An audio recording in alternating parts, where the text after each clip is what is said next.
দীর্ঘ ১৭ বছর প্রবাসে থাকার পর আজ বুধবার ২৪শে ডিসেম্বর বাংলাদেশের উদ্দেশ্যে রওনা হচ্ছেন বিএনপির ভারপ্রাপ্ত চেয়ারম্যান তারেক রহমান।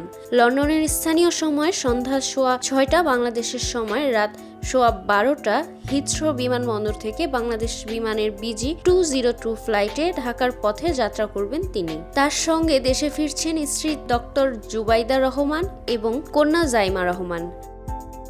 নির্ধারিত সূচি অনুযায়ী বৃহস্পতিবার ২৫শে ডিসেম্বর বেলা ১১:৫৫ হযরত শাহজালাল আন্তর্জাতিক বিমানবন্দরে তার পৌঁছানোর কথা রয়েছে।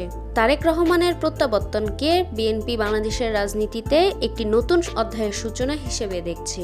এ উপলক্ষে রাজধানী ঢাকা সহ দেশের বিভিন্ন এলাকায় সংবর্ধনা ও শোডাউনের প্রস্তুতি নেওয়া হয়েছে।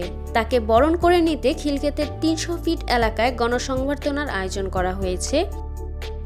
গত ১৬ ডিসেম্বর লন্ডনে বিজয় দিবসের এক সভায় তারেক রহমান বলেছিলেন, আপনাদের দোয়ায় ২৫ তারিখ আমি দেশে ফিরে যাব। অনুরোধ করছি সেদিন কেউ বিমানবন্দরে যাবেন না।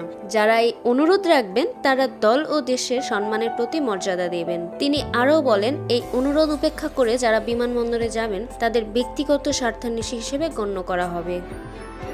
দলীয় সূত্র জানায়, নিরাপত্তা নিশ্চিত করতে বিশেষ ব্যবস্থা নেওয়া হয়েছে। দেশে পৌঁছানোর পর তারেক রহমান প্রথমে এওয়ার কেয়ার হাসপাতালে গিয়ে বিএনপি চেয়ারপারসন খালেদা জিয়ার সঙ্গে সাক্ষাৎ করবেন। এরপর তিনি গণসংবর্ধনায় অংশ নেবেন।